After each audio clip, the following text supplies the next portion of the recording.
Hello and welcome into the Addison to 35th podcast. I'm your host for this Cubs episode of the Addison to 35th podcast, Ryan Herrera, and I'm recording today on Friday, June 20th, after the Cubs drop the first game of their weekend series at Wrigley to the Mariners.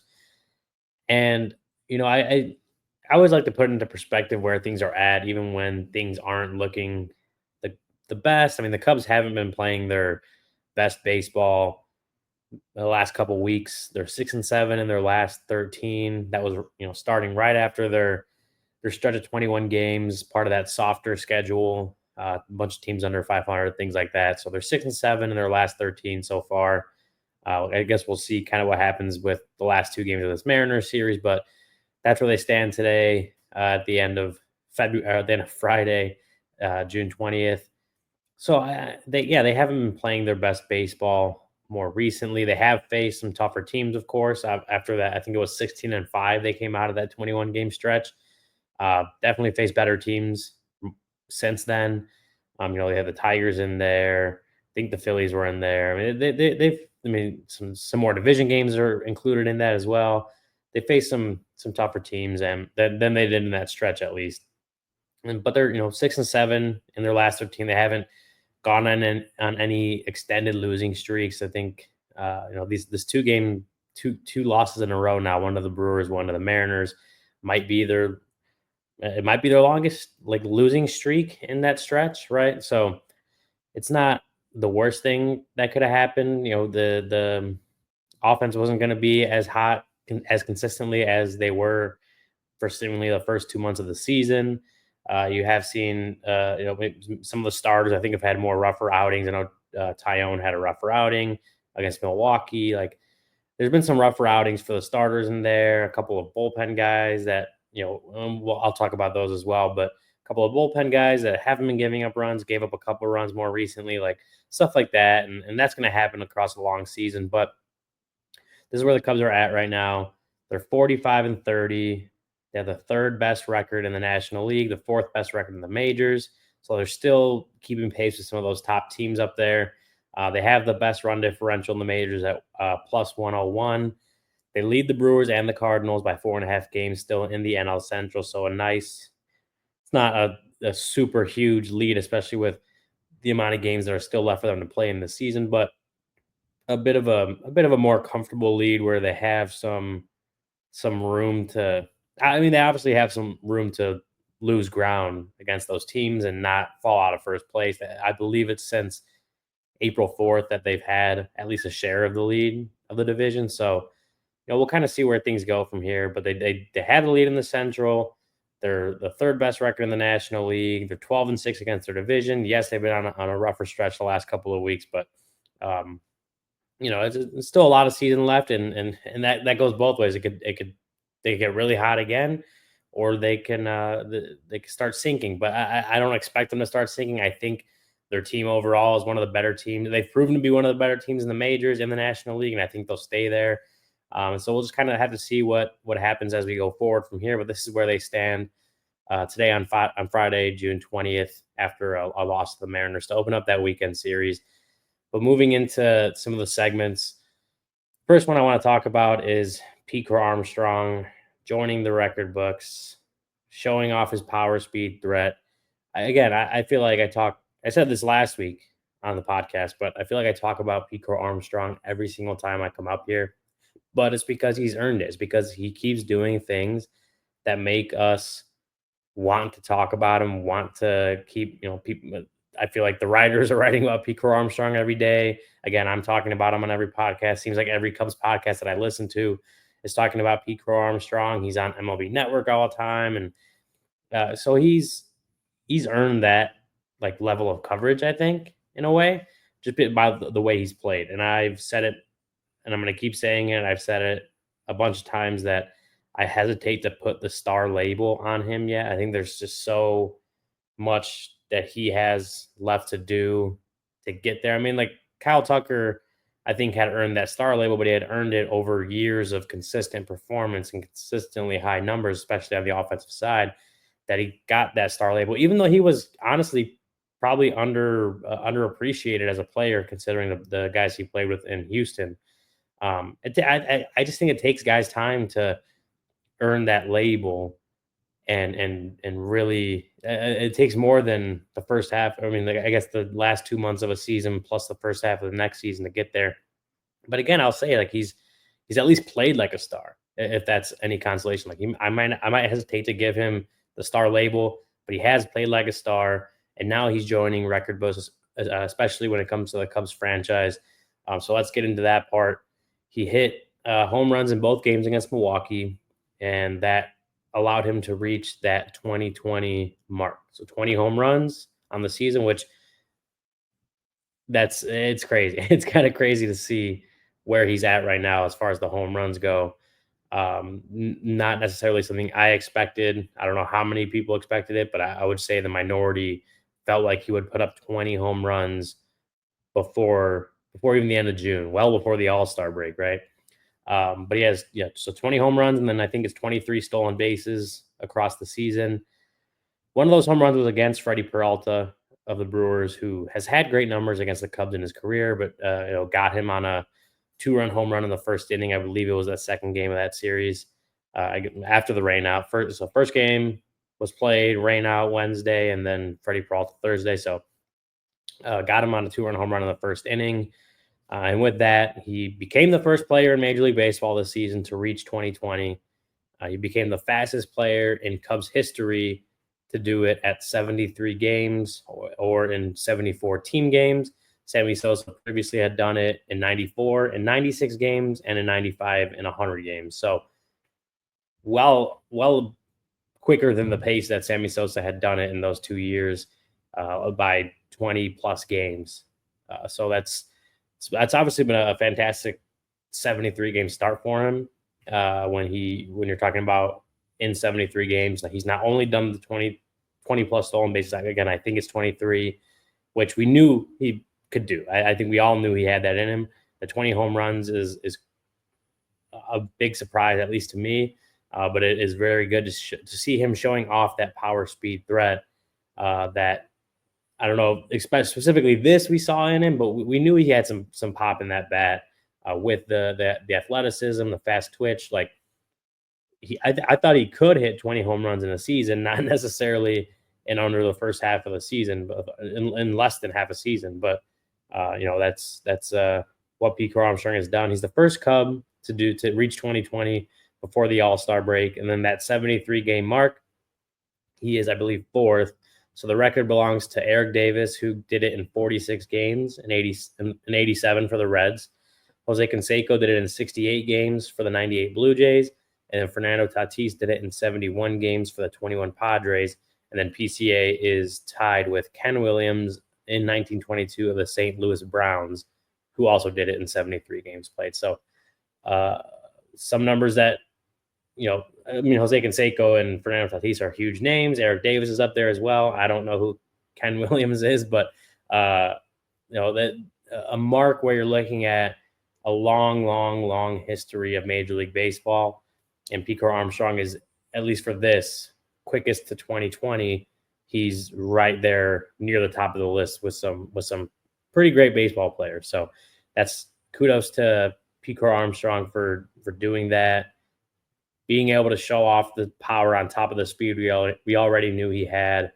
And again, it's just been a great first 73 games, first half of the season, a major breakout season for Pete Crow-Armstrong. Like, he's making waves. He's making headlines. On Tuesday, he had an insane catch in center field. I think it was like a 10 or 5% catch probability, and gets there. I want to say it was a sliding catch. But he makes a catch like that, and then only a few minutes later, he homers off the video board, I believe. So, like, making headlines, making waves in that sense. And then he's, the times that I have been able to go out to Wrigley more recently, the last few weeks, like not only is he getting like the PCA chants, right? The fans chanting PCA. Now they're doing MVP.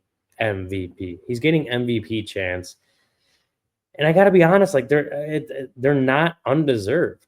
I think he's been the MVP of the Cubs so far this year. And the way he's played, when you look at across the National League, when you compare him to the rest of the National League, like he has played at an MVP level. He's played at a star level. He still leads the National League with 4 F4. So he's worth 4 wins above replacement. That still leads the National League. That's third in the majors. He leads all National League outfielders and all-star votes with like about 1.1 million, a little over 1.1 million. His teammate, right fielder Kyle Tucker, is second with a little over 700,000 votes. So he's got a huge lead, and that came out earlier this week. But that, the voting totals came out earlier this week. But he even has a huge gap on Tucker, who's second among outfielders. And so like it's all coming together as a big breakout season for Pete Crow-Armstrong. It's very cool to see him break out in this way and start to reach maybe even more of the potential than we thought he actually had. I mean, when it comes to the power numbers. But I before I ended with the PCA, and again, kudos to him for the start he's had, because he's doing it on both sides of the ball, off at the plate, on defense, on the bases. Like, he's doing everything well. He's 23 years old, great kid, a great quote, and it seems to be a great teammate. All the other guys, especially the veterans, talk super highly of him, and he's putting up MVP type numbers right now. And so it's all coming together for him. He's breaking out. He's becoming a star, and he's played like a star at least. And it's been very cool to see. But I do want to end this part with this quote from Craig Counsell, which he told reporters, I believe this was Thursday, talking about that 2020 mark, 20 home runs, 20 stolen bases. And Counsell said, "Let's keep it going. He's having a great season. Those are nice round numbers, but let's make them crooked again." I like that. I like that a lot. Make them crooked again. Like, don't be satisfied with the 2020, with the, adding your name into the top of some leaderboards and record books and stuff like that. And don't be satisfied with that. Keep it going. Keep playing at the level. Keep progressing as a Major League Baseball player. Keep improving in the areas that need to be improved.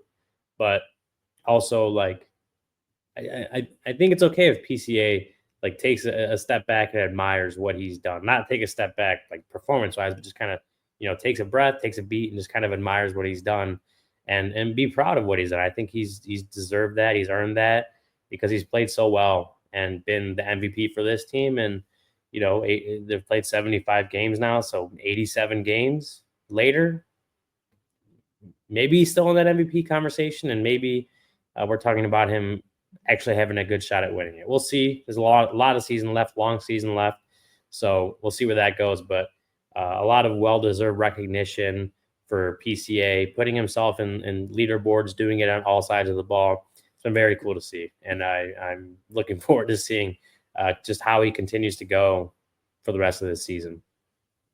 But moving on, my next segment that I do want to talk about is checking in on the bullpen. I haven't done one of these in a while, but the bullpen for the Cubs, which was probably an issue early in the season. Like, it was a concern for sure earlier in the season, the first few weeks of the season, as guys were trying to figure out roles. Ryan Presley didn't look great in that closer role, and he got moved out of it. Porter Hodge goes down with an injury. Like, the bullpen just kind of was a work in progress for a while there, and definitely a concern, and one where you're like, man, the Cubs might have to make some pretty big or really inject this bullpen with some outside help, because they were struggling as a whole. But now, again, as we sit here at the end of Friday, January 20th, all games are over. Even after giving up some runs as a group over the last few games, the bullpen as a whole is 8th in the major leagues in ERA with a 3.38 ERA. I don't know if anyone expected that number to get that high, that ranking to get that high, when we were sitting here a couple months ago and wondering what's going on with the bullpen and how are the Cubs going to fix things. There was that point where it was a concern, but now and over the last few weeks, month and a half, 2 months, however long it's been, like, the bullpen has done a really good job.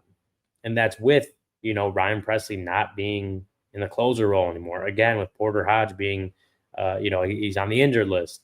Like they're overall they have found guys, a lot of veteran guys, guys that came in, some guys that came in on minor league deals, some guys that came in the offseason that maybe felt more like flyers, and overall have done a lot better of a job more recently, and that's why you're seeing them top 10 right there at number 8 in ERA as a bullpen as a whole, and that's across the full season. That's not since some random point in like April when things started to turn around. Like that's with the whole season.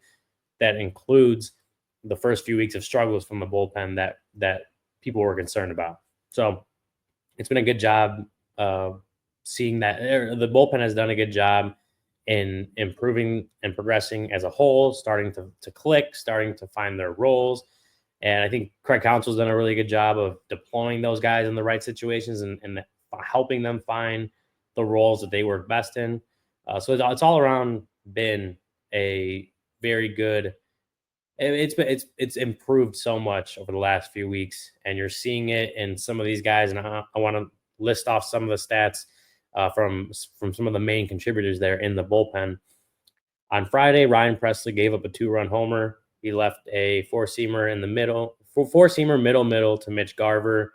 Those were the first earned runs he had allowed since May 6th, and he had gone 15 innings over 16 appearances without an earned run. So since May 6th, between May 6th and Friday, he had gone 15 innings over 16 appearances without an earned run allowed.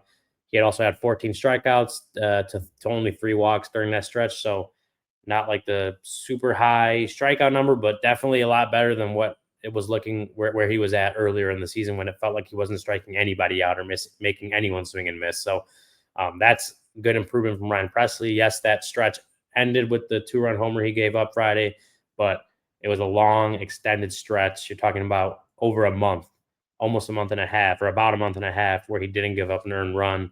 So that's a really good kind of flipping of the script for him from where, I think people were like, the acquiring Ryan Presley was a mistake. Yeah, people were saying that it was a mistake, and acquiring him in the offseason was a mistake.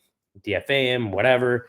And he's kind of gone out, and again, not in the closer's role, but I think he's only had like one save opportunity since he got removed, or maybe he hasn't had any at all. I think he has at least one, but he's not the closer. He's not getting all the save opportunities anymore, but he's found a role. He's found a spot and done really well in that stretch. And another guy that gave up a 2-run home run on Friday was Caleb Thielbar. Also left a 4-seamer middle, and this one was to Cal Raleigh, who I believe has 29 home runs now, and may end up with one of the best offensive catcher seasons ever, on top of playing really good defense behind the dish. So that guy's a star, and Thielbar, you can't leave a 4-seamer middle to him, of course. Like that's tough. That's tough to see. You can't leave 4-seamers middle to anyone, but especially a guy who's as hot and hitting as well as Cal Raleigh. You're asking for trouble when you do that. But similar to Ryan Presley, those were the first earned runs allowed by Caleb Thielbar since April 30th. He had gone 15 innings in between April 30th and Friday. He had gone 15 innings over 17 appearances without allowing an earned run. He also had 14 strikeouts to 14 walks in that stretch. So pretty similar in a lot of ways to what Ryan Presley's done. Obviously, Thielbar's lefty, Presley's righty. So that's been a nice mix of guys to use in higher leverage innings, setup man, whatever. Those are 2 veteran guys, been in this game a long time, that pitched really well for well over a month, about a month and a half, and became, they are staples in Craig Counsell's bullpen right now in those higher leverage moments. Might not be save opportunities, but getting those higher leverage opportunities. And over since April 30th for Thielbar and May 6th since for Presley, had done a really good job in those roles and holding things down in the bullpen. Another guy, actually, Caleb Thielbar also still has only a 2.30 ERA. I think Presley's is like maybe right around 4. Obviously, there's that brutal Giants game in there that's really inflated his ERA. So I don't know exactly what it is right now, but in that stretch at least had been really, really good, both those two. Daniel Palencia has been awesome, and he's a guy that over the last couple of years, you knew he had the stuff. You knew he had the triple-digit fastball, good slider. He had the stuff to be good in leverage spots in the bullpen. He just didn't throw strikes consistently. Like, it just overall wasn't consistent enough. You saw the flashes, but just wasn't doing the good job that people believed he could do. He wasn't doing that consistently enough over the last couple seasons. This year, he's been pretty good. He's converted his he's converted 7 straight save opportunities. I believe I don't remember what game it was, but I think he had blown the first opportunity he got for a save this season. He's converted the last 7 straight save opportunities, and he has a 1.67 ERA. And again, it's mostly in a closer's role right now, not only save opportunities. I don't think that's how Craig Counsell is using this bullpen right now, like with a set closer, and you're not going in unless it's a save opportunity or whatever. Daniel Palencia hasn't been exclusively closing games, but he has pretty much closed anytime there's a save opportunity for the Cubs more recently. So 1.67 ERA. He's only allowed 1 earned run in his last 11 appearances, and in that stretch, that's a 0.79 ERA. And he's only allowed 3 earned runs over his last 22 appearances. That's a 1.21 ERA. He's got a 29% strikeout rate, which is in the 82nd percentile in baseball. And, he's got that average fastball velocity of 99.3 miles per hour, which is in the 99th percentile. So Daniel Palencia has emerged as a closing option. Still a young guy. He's not the veteran that Ryan Presley is, and he didn't have the season last year like Porter Hodge did when Porter Hodge, and we'll talk about him in a little bit. Like Porter Hodge quickly earned Craig Counsell's trust, and by the end of the season was closing games. Like Daniel Palencia didn't have that last year, but this year he's emerged as a major weapon at the back end of that bullpen, closing games, or at least in high leverage spots, close games, stuff like that, extra innings. Like he's emerged as a really good option for Craig Counsell in that sense. And, relievers are volatile. The year to year, you don't know how relievers are going to do, except for the ones that are are the really, really good ones. And even they have their stretches where they're not as good, right? Like Tanner Scott of the Dodgers had a stretch like that this season, coming off a really good year and signing a big contract with them. So it's not like Daniel Palencia has cemented himself as one of the best relievers in the game, and it wouldn't be totally shocking if he has a stretch where he gives up some runs or blows some saves. Like that wouldn't be the total shock, but he has done a really good job this season for the Cubs. He's got a super low ERA. He's striking people out at a good rate. He's got the swing and miss stuff, the high velo, and he's emerged as a really good option for Counsell back there. So that's props to Palencia for being that guy for him. Another guy that's emerged and opened a ton of eyes is Drew Pomeranz, who hadn't pitched in Major League Baseball since 2021, but he's also been awesome too. He hasn't allowed an earned run. He's only allowed 1 run. None of them, that one wasn't earned, in 19 1/3 innings over 21 appearances. His metrics aren't incredible. There's some metrics that you feel uneasy about, but he's getting the job done. And that's, at the end of the day, that's the name of the game. So credit to Drew Pomeranz, and credit to the Cubs for finding him identifying him this offseason, bringing him in. I haven't dived deep into the Drew Pomeranz stuff yet, but he's having himself a great season out of that bullpen. He's emerged as another big time weapon right there in the back end of the Cubs bullpen. I think he has 1 save already this season for him. So he's emerging as a high leverage guy, a trusted guy. He's in the circle of trust for Craig Counsell right now. And again, like, credit to the Cubs for identifying him. Drew Pomeranz, obviously credit to him for putting in the work, but then the Cubs pitching group bringing him into the pitch lab and all that stuff, and getting him to a spot where now he's doing this. He's going out and performing and getting the job done in a Cubs bullpen that has been much improved over the last month and a half or so. I don't know what we expected out of Drew Pomeranz when the Cubs got him this offseason, brought him in. I don't know what we expected Drew Pomeranz to be for him, but I don't think we expected this, and it's been super great to see for him. And then the 3 other guys in the bullpen. I want to make this a little bit briefer, so I'm not going to dive too deep into those guys' numbers. But Brad Keller has got a 2.10 ERA in 32 appearances this year. Ryan Brazier has a 1.93 ERA in 10 appearances, and Chris Flexen has a 0 ERA in 12 appearances. So all these guys are doing a really good job. Well, for the most part, that bullpen has done a really good job, especially the last few weeks, last month or so. The last couple of games notwithstanding, where the bullpen has given up some runs, and one guy has been a culprit for a lot of those runs in the last few games. We'll talk about him in a sec. The bullpen has been much improved, a lot of progress, and guys are finding the roles and looking more comfortable in those roles.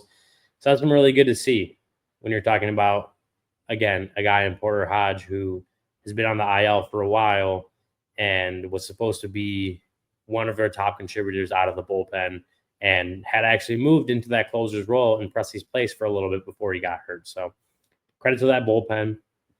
But I mentioned Porter Hodge, and it seems like they might be getting him back soon.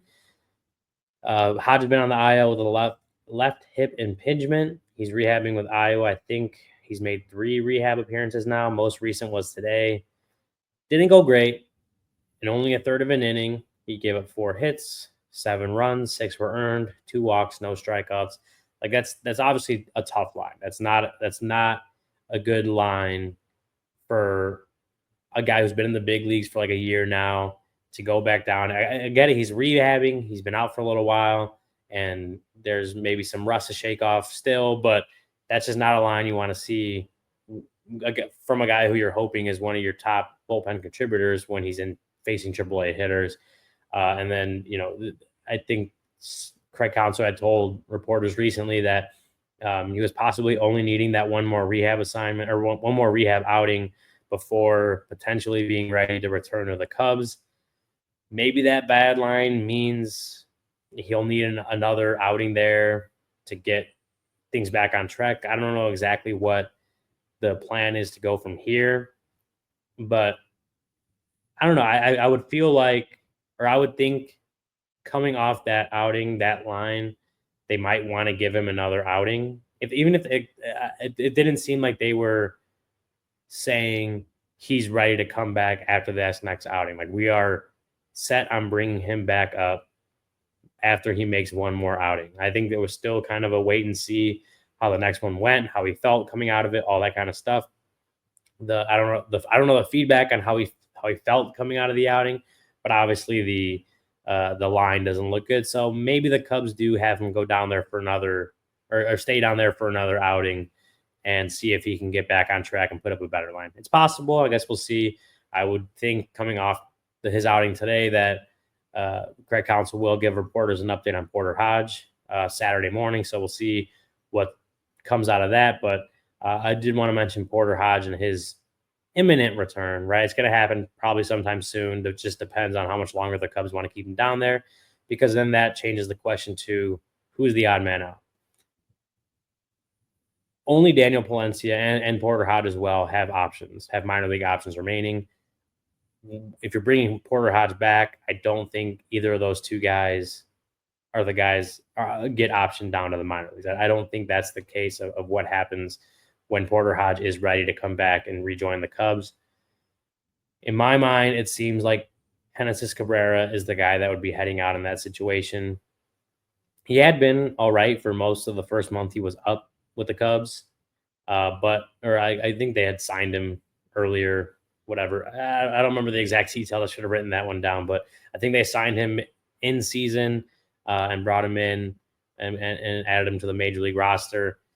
He had been all right for most of the first month he was with the Cubs, but his ERA has gone from 2.53 on June 4th to now 6.35 on June 20th. He's given up 7 earned runs in his last 3 games, and the last 3 games in his 3 innings pitched. He gave up 2 3-run home runs over the last 2 games, 1 in each. And it just seems like he's the odd man out. I don't. Again, like with Daniel Palencia and Porter Hodge not having options, and with the rest of that bullpen having guys that are pitching so well, it just seems like Genesis Cabrera and the way he's pitched more recently, it just doesn't seem like he's earned that spot to keep. Like, he's earned his stay on the major league roster right now and making the Cubs have to make a different hard decision. Right? I think everyone else in that bullpen would be a hard decision to get rid of right now. Genesis Cabrera seems like the guy that's the easiest decision to make, considering how he's pitched over the last couple of weeks. I would understand wanting to keep depth in the system or in the organization, especially a lefty, but just considering the lack of options. Like if you could option Cabrera down to the minor leagues, like easy problem solved right there.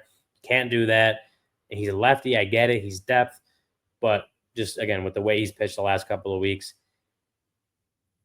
it just makes more sense that he would be the guy, whether that's a DFA or however they want to do it, that he's the guy that loses that bullpen job when Porter Hot is ready to return. It might be a few more games, a few more days until that happens, but it just feels like the way things have gone more recently for Cabrera, like that's what's coming.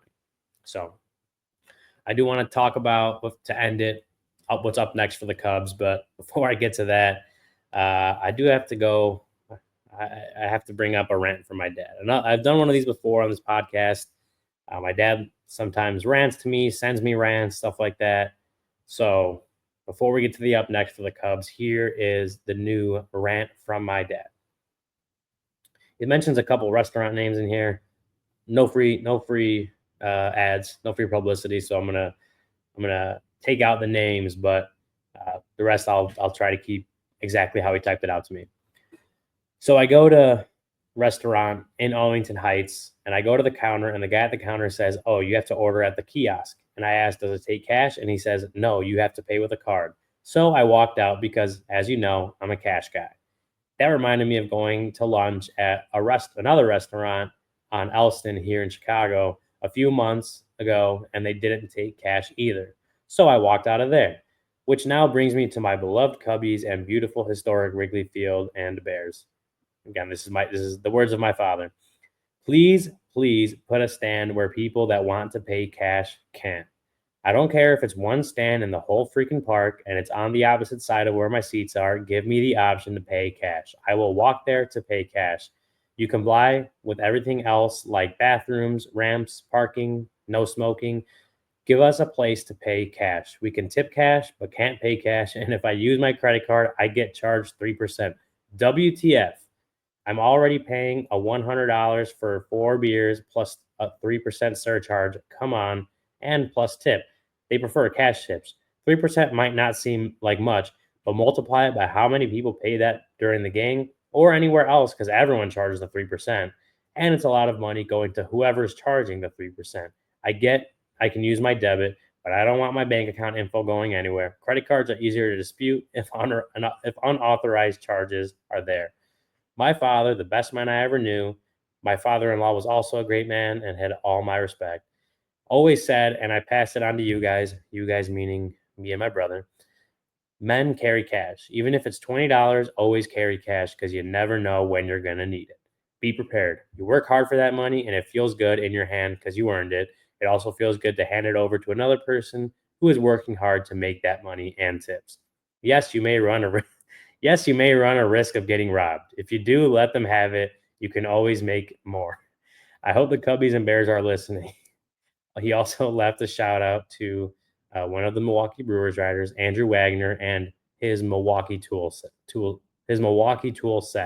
Very impressive. You know what? I got to agree with my dad there. Like he said, he passed it along to me to carry cash, and I carry cash. I carry cash pretty much at all times, and I try to pay cash when I can. I still say cash is king. So yeah, I agree. More places, every restaurant, every place that requires payment should be it should be written in law. Should have to take cash if someone wants to pay in cash. I think cash is still king. I understand cards are easier, stuff like that, but I'm with you, Dad. I'm with you. Wrigley, bring a cash a place where you could pay cash in the in the ballpark, and all the restaurants, stuff like that. You should have a cash option as well. I agree. I'm gonna keep carrying cash on me and keep trying to pay with cash when and where I can. And so, yeah, Cubs, if you're listening, do what my dad says and give them the cash option in the ballpark.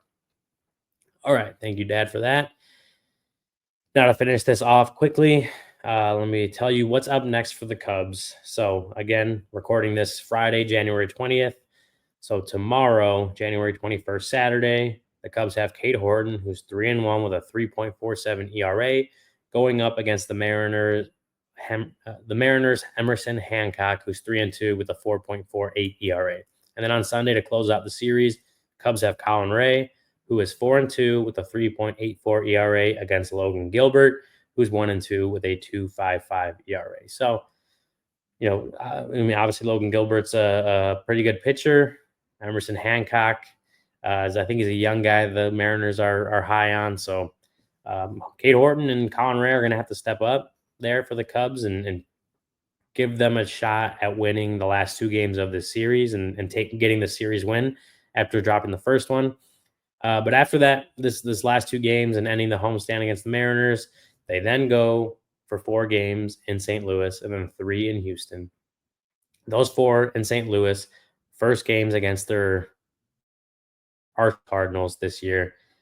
The Cardinals, I mentioned it earlier, they're only 4.5 games back of the Cubs right now in the division.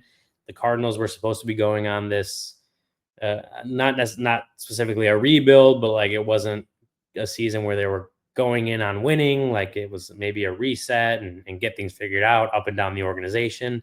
And yet the Cardinals are there 4.5 games back of the Cubs and still knocking on the door in the division. So I guess credit to the Cardinals for what they've done, and we'll see if they can make this last across the rest of the season and keep up with the Cubs in that division race and the Brewers for that matter. But yeah, it's going to be a test for the Cubs as far as it's the first games against the Cardinals and it's division games. They're 12-6 against the division right now.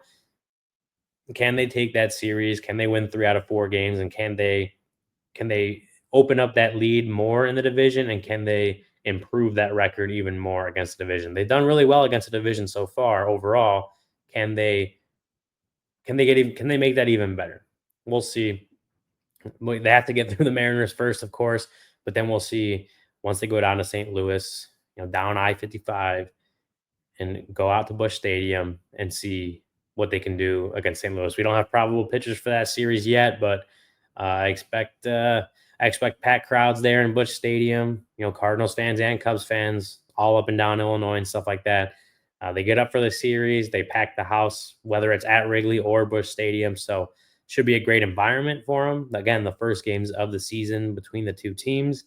I'm looking forward to that one. But of course, as I said, Cubs got to get through this series against the Mariners. And at least they hope that they can go out and take the last 2 games of the series and secure that series win. So that'll do it for this week's Addison the 35th podcast. If you're listening on your favorite podcast platform, please rate, review, subscribe. If you're watching this on YouTube, please give it a like, subscribe, comment, do all that stuff. Tell your friends, family, neighbors, whoever. We appreciate all the support we've gotten so far. We'd appreciate even more. That's me and my guy, Herb Lawrence, that does the White Sox shows here on the Addison the 35th podcast, does great work. So if you have any interest in the White Sox at all, make sure you're listening to him as well. But that'll do it for this week's Addison the 35th Cubs episode. I'm Ryan Herrera, your host. And until we talk again, I will catch you guys later. See ya.